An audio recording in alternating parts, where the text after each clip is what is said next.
Yo guys, so malapit na kami sa Kapatagan, almost there. In the middle of this journey, I decided to give you the story of how the SPYDER helmet served its purpose. This is not for disclaimer again guys, hindi ito para to promote SPYDER or what that, but this is a story of how a helmet of a specific price point will serve its purpose. Okay, so I think I remember the helmet is SPYDER REV, I think. So it's a beautiful helmet. I've traveled around 50,000 kilometers with that helmet. So how I got my accident is pumunta ako ng Cagayan de Oro City, and then by that time pauwi na ako dun sa by Bosco or Boston, I think, bandang Quezon ng Bukidnon. So medyo kamote pa talaga ako nun guys. So there's like this straight way, very straight way, and then I was running at speed. To be honest, as far as I can remember, it's about 120. Kasi ano sobrang straight ng daan guys, sarap umataw, and then meron akong ka-reseng. So yun, and then my fault there is that my tires were not in the condition to handle that kind of speed. And then pagkatapos ng straight guys, there was this corner, parang ganyan lang, nakikita nyo yan, perfect example. Tapos parang ganyan lang, and then suddenly there's like a hairpin within the corner. So what happened, kasi when I saw the corner at my speed, feeling ko talaga, kaya ko talaga guys, like every kamote would think.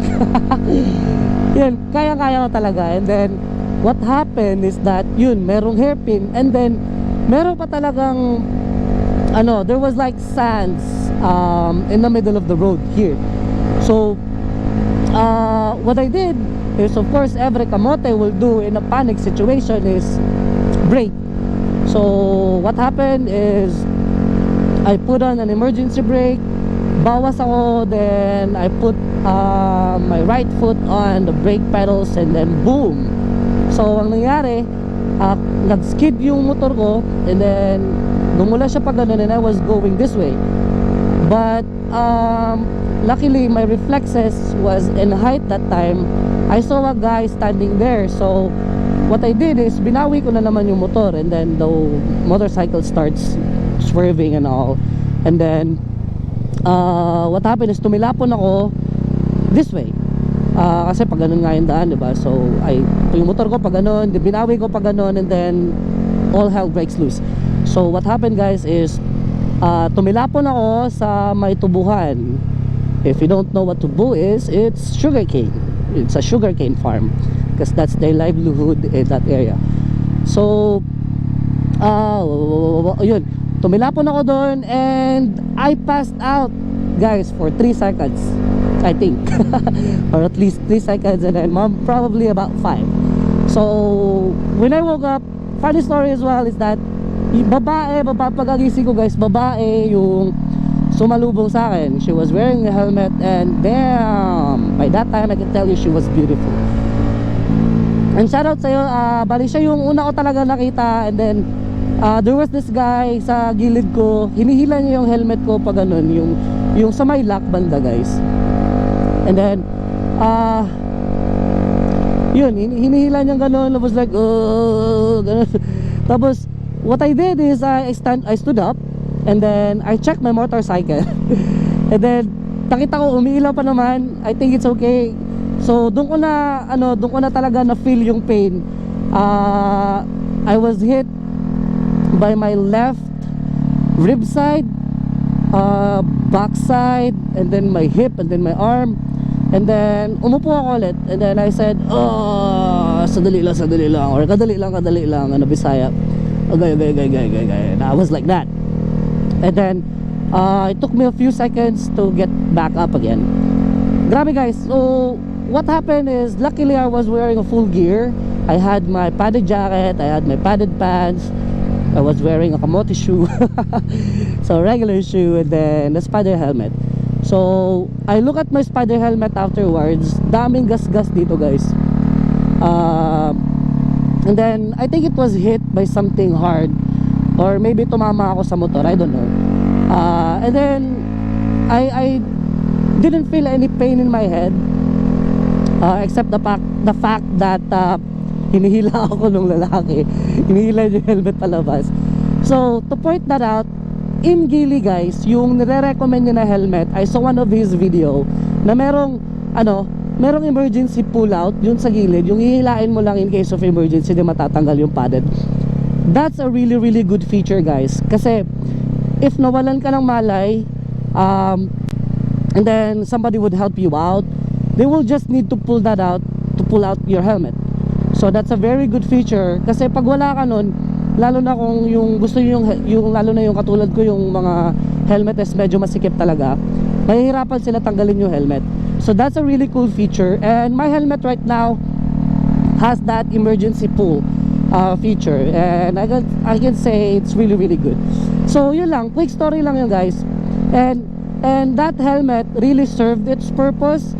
To tell you, I was speeding kasi kamotik yung talaga ako dati. And I hit my head really hard, I think, but then again, it served its purpose, guys. For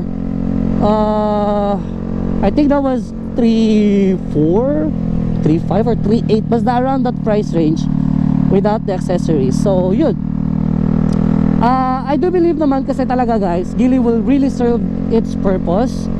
I'm pretty sure it's not approved in racing, but for daily use it's really gonna be okay, and it's really budget friendly. And again, I would wear it all day if I'm blessed to have that helmet. And second story is that this helmet, i-compare mo naman, this helmet was given to me again by RM last year, and about a year ago, I think it was this day, I'm not sure if it's this day or tomorrow or past few days, nag-ride kami ng R3 Mindanao, and then it was my first time riding with them. And then what happened is that when we're going home, we had an accident, RM and I.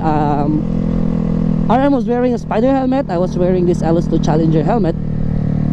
So we had this huge accident, guys, on a left turn corner. Suddenly the front end lose its traction. So what happened is we slide like really really hard. Again, it was a left corner, so yung motor papunta dun, tapos bigla kami tumilapon in the middle of the road. So what happened is si RM guys, pagulong-gulong na ganun, tapos ako naman ganun ako, yung ulo ko ganun, parang nagba-bounce talaga. And then by that time, yung habang gumugulong ako, yung umuuntog-untog talaga yung ulo ko, I saw RM. I'm not really sure if I'm blessed with reflexes.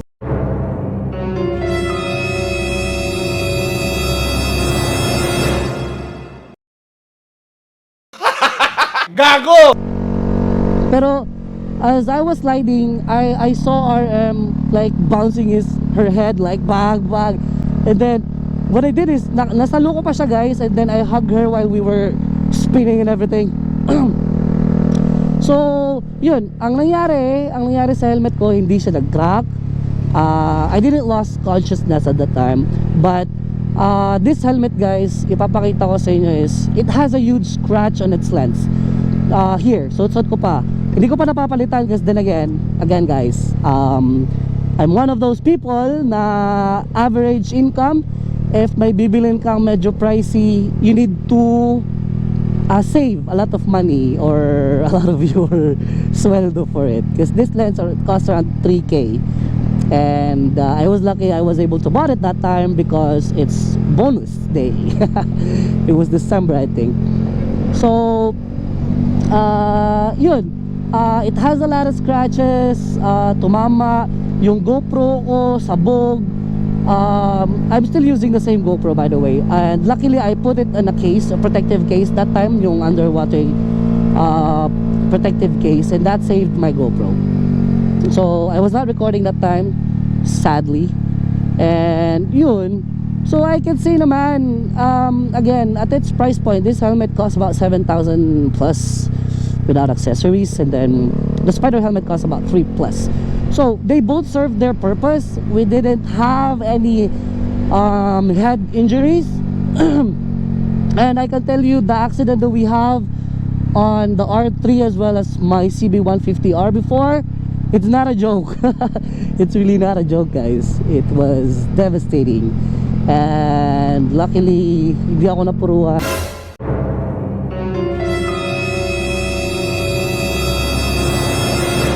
Hindi mo alam mo kung bakulaw ka. Gago! And hindi kami napuruan. Funny story, RM was just wearing leggings that time, and then wala siyang gas-gas, or wala siya, hindi siya napano.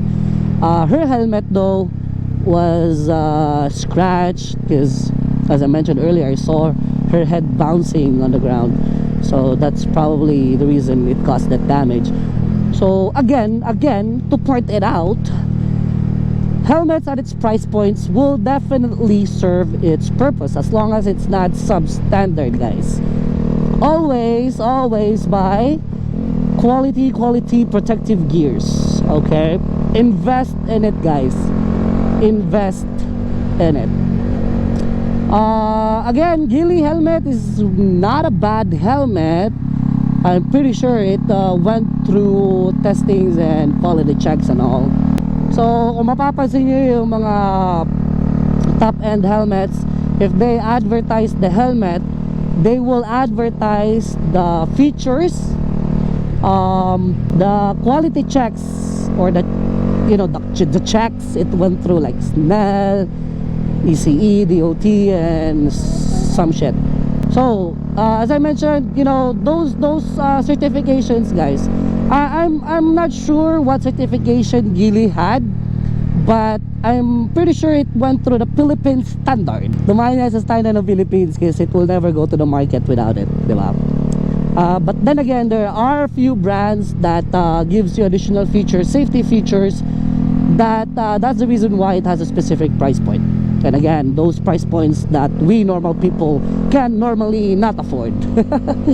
So yun lang, guys, story about the helmets that I had and the purpose it served and the price points it had. So dito na kami sa Kapatagan, medyo malamig na, and at this time we're not really sure what location we are going to, kasi maghahunting kami ng new place eh.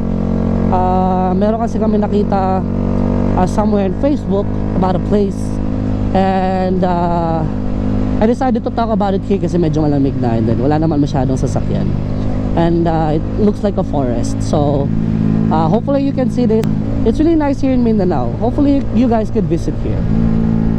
And on the consumer side, and every one of us is, you know, nagsisigap to reach our goals, yung mga pangarap natin ng mga helmet. And I'm pretty sure that a lot of people would definitely be able to afford the Gilly helmet. And again guys, I'm saying this right now that it's really good and it would really serve its purpose. And yun lang. So hopefully you enjoy this view that I'm seeing right now. I'm not really sure if it's clear on the camera, but yeah, it's beautiful here, and masarap bumalik-balik dito, guys. So yun lang naman. Again, I'm gonna be extending this video for some views. Hopefully you watch it, and it will be best to know me more. Just check out my page, guys. I'm all about positive vibes, okay? I lay it flat out there. I don't post negative posts on my page. I encourage people to do good. That what I can tell you right away. But you won't see it on my page, a lot of it, because hindi ko po pinopost yung mga good deeds na ginagawa ko. Well, I post like the thank you messages, and that's all. Hindi ko na pinapakita kung paano namin ginawa, effort and everything. As long as you can see the thank yous of those children that we are able to help, I'm all good with that. And I am still encouraging or trying to influence people na join me, join me on my cause, on my advocacy to help out the unfortunates, yung mga less fortunate people, yung kumbaga someone tagged me with this line, laag with a purpose. So kumbaga gumana ka with a purpose, diba? I really like that. Yun lang guys. If you check out my page naman talaga, more on travel talaga ako. I don't post some shit on my page. Yun lang. It's just my thought na about consumers, because again, we're influencers, so you do, them are influencers, so they play a big part of the market. So yun lang guys. Ride safe always. Yun lang, kasi medyo sharp corners. Bye bye, see you again later.